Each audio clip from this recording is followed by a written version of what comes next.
Hi, it's Gadget UK here again. As you can see, this time looking at a Super Mario RPG cart here. This is the Super Famicom version. As you can see, it's Japanese. So this works in my Super Famicom. I've tested it, but obviously, yeah, all the characters, all the letters and things, text that come up in Japanese, which is no good for me. So I'm going to take this apart. I'm going to swap out the mask ROM. It's probably sort of in this position on the board here. We'll have a look in a sec. With one of these, an MX29L3211. So it's a 4 megabyte chip. I've got this adapter here for my GQ4X programmer. This is actually the 4th programmer I've had to buy, just because you'll find that some of these programmers will do certain chips and not others, and this is one of those examples. I could probably get an adapter for the Willem, but I'm just having that much trouble trying to work out what adapters are actually required.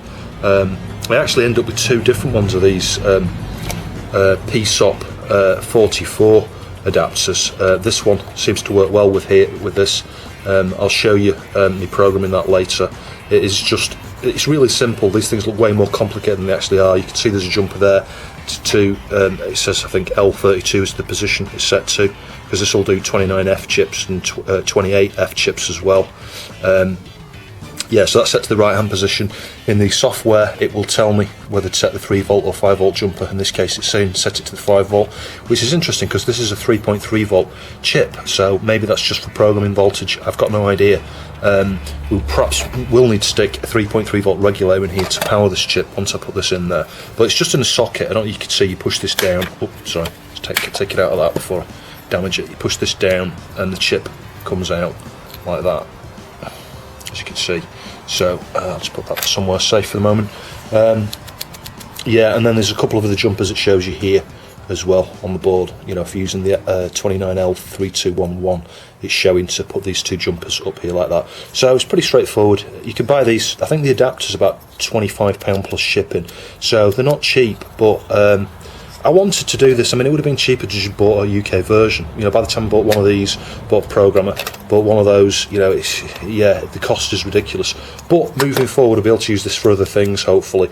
And I would prefer to stick something like this on there rather than one of the larger DIP 42 chips, because I don't know if you've seen, there are other people who've done that mod and they've used quite a large DIP 42 chip, you know, and joined it up with wires, and I don't like that approach. It will work, you know, you can do that, and you can do quite a tidy job if you take your time and do it that way, but I would much prefer to take the chip that's on there, you know, on there now off, put the other one on. The other thing I did think about, and I might just quickly look at, is maybe disabling the output enable or something on the chip, you know, the chip select on the one that's on there via a switch or something, so that I could toggle between the Japanese version that's already on here and that one.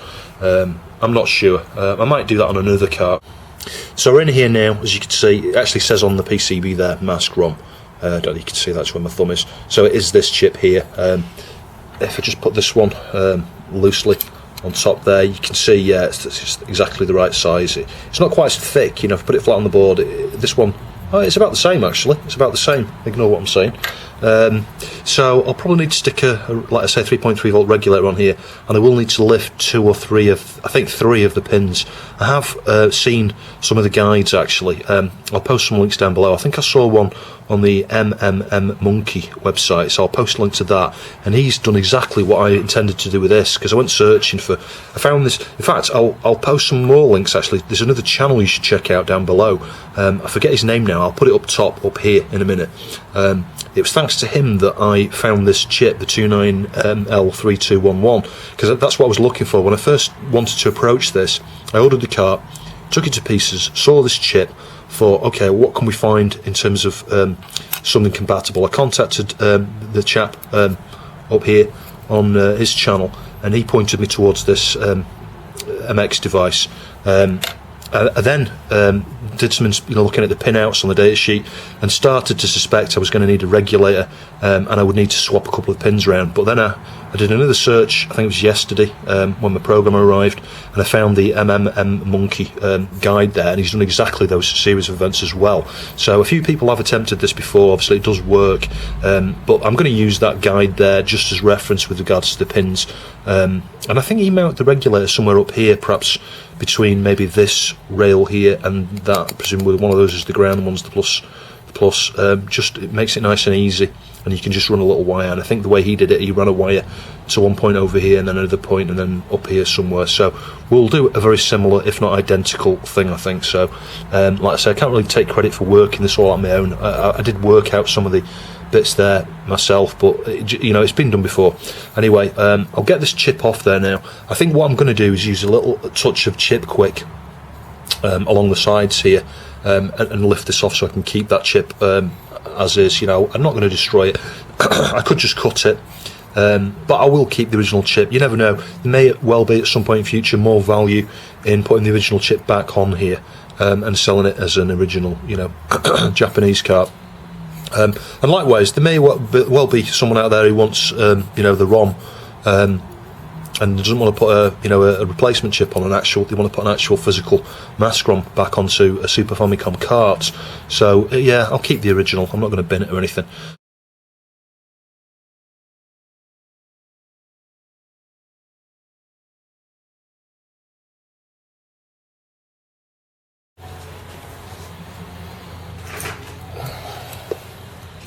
Now, some people might not like that approach of lifting one side first. There is a risk if you don't do it carefully. You could lift lots of pads and things like that. But to be honest, once you've practiced it, like I have a fair bit, you can become quite good at it, to the sense that you know what you can get away with. You know where you risk damage and where you don't. And yeah, it's like I say, I feel quite comfortable with the approach, despite the fact it's a bit unorthodox. The other way you can do it, if I wanted to use more Chip Quick solder, is to do both sides, heat both sides, and then the chip will just come off without risking any damage to the board. But it is pretty pricey, that Chip Quick stuff. I do tend to reuse what I take off there, but yeah, and I'm not pressing very hard. People have commented sometimes in my videos that when it makes a squeaky noise as you drag it along, you're pressing hard. Well, actually I'm not pressing at all.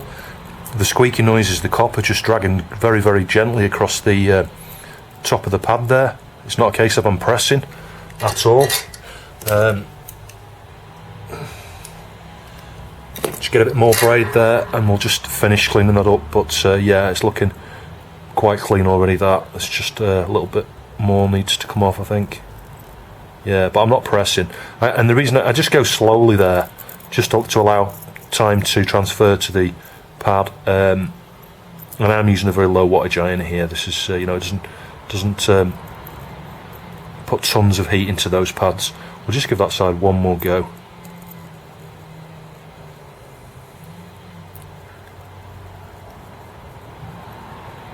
Yeah, there we go, looking nice and clean.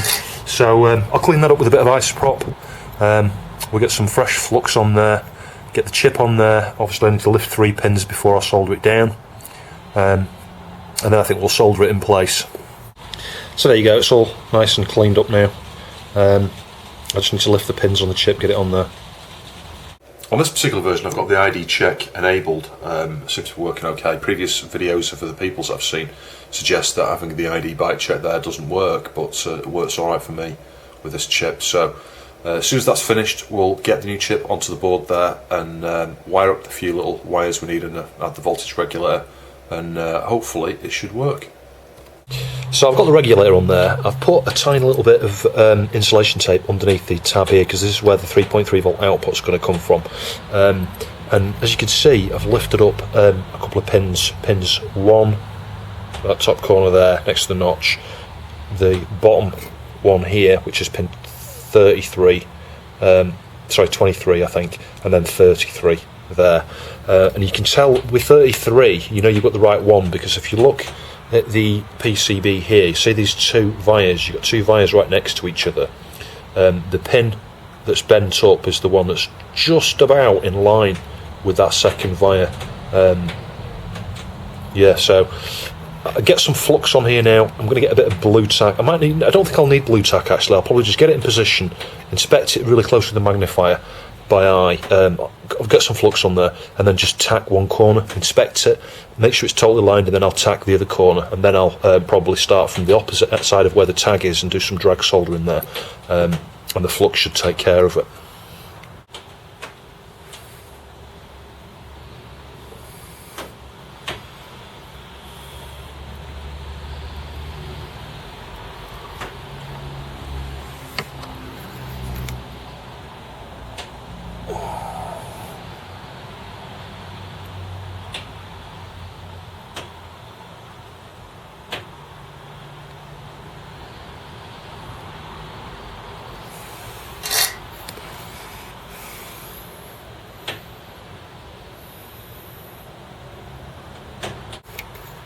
So I've tacked one corner there, and then just inspect to make sure it's totally lined up properly. Now we'll do this corner here, and I'm not bothered about flux just now. I'll put the flux on afterwards actually. Make sure it's totally flat. There we go. So get some flux on there now, and should be able to do the final solder work.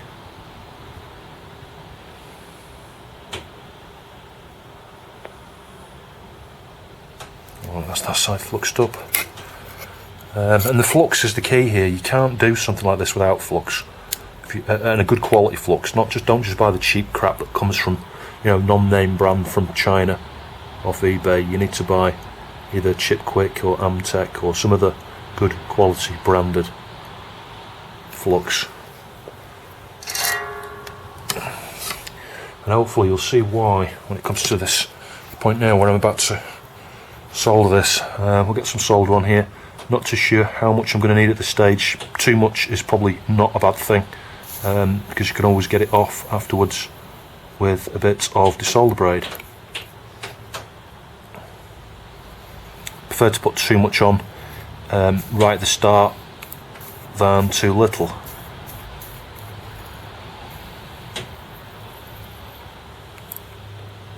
But you can see there, as you drag the soldering iron over it, and I've got a big clump there, I can get rid of that in a minute.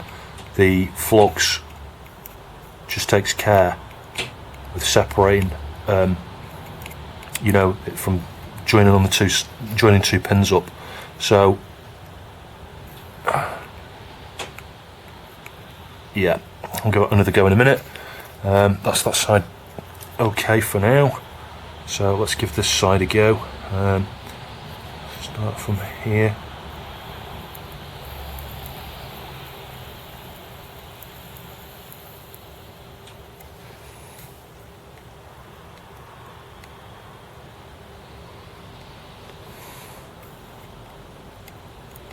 So yeah, got a big clump there, I can remove in a minute. So that's not too bad. I don't know if you can see, we've got a few joins there, so we'll get the desolder braid onto those few bits to suck up the excess. Get a tiny bit more flux on there perhaps, and just give it one final reflow, and it should look good as new. Where's my desolder braid gone?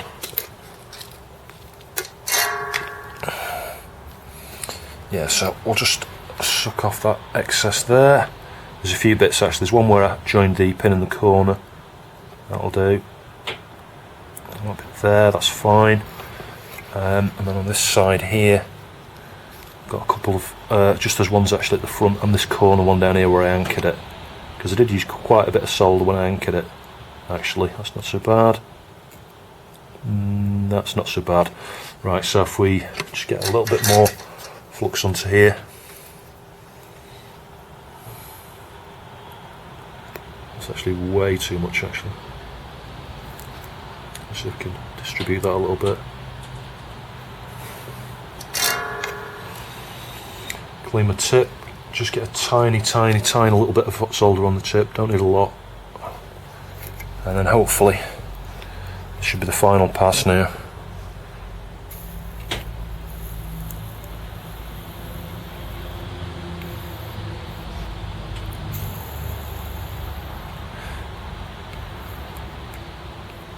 Yeah, so hopefully you can see that that's pretty good on that side. On this side, final pass again.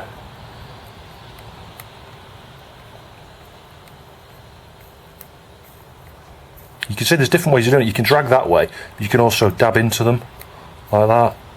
The flux really is, let's say, is the key. That's fine. So I'll clean that up, inspect it, and I'll give you a super macro. So here's a super macro for you. I need some to clean the flux off the top of this chip here, but hopefully you can see we've got some pretty good solder points on there. It looks pretty much factory, really. I think it does anyway. It's not bad that. I've done a pretty good job. Same on that side. Yeah, hopefully that's coming out. It's hard to tell on the viewfinder. So I just need this wire now. So I just need to run a wire from here to there, and then round to the top point. I'm going to add a cap. I think this could do with maybe 100 nanofarad cap, or something across the VCC to that chip as well. There probably already is one actually. That might be it there. So I might not need it. We'll try without it to start with. See if it's stable. If I have any stability issues, I'll stick a cap on there. But yeah, I need to clean this flux off the top of there. But I'll get that wire on and we'll give it a try. So that's it, all done. I'll put it back in the shell and we'll test it. Yeah, baby, it's working. You don't have to byte swap this ROM, by the way. Just turn that down a bit, it's quite loud.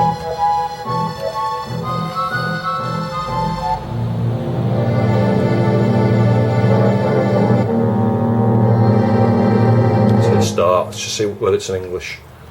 That looks in English, I think. Now, these save games may need deleting because I'm not sure whether the ROM version of Japanese is going to be different, but yeah, this is all in English, look.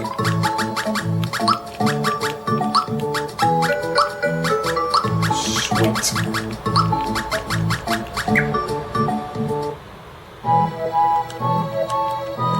Can you skip this?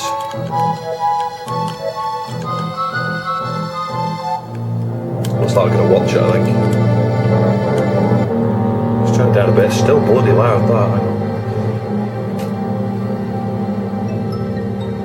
But I'm really pleased because I've been wanting to play this for a while, really. I mean, I could play it, but it's just, like, say, you didn't really know what was going on because of the language barrier there.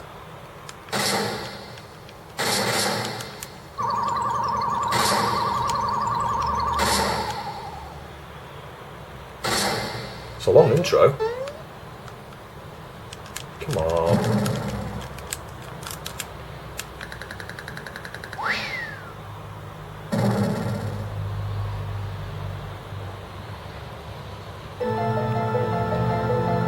See if you can find someone to talk to.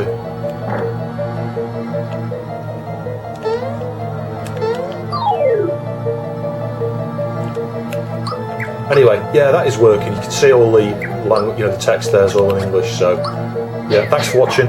I'll see you soon.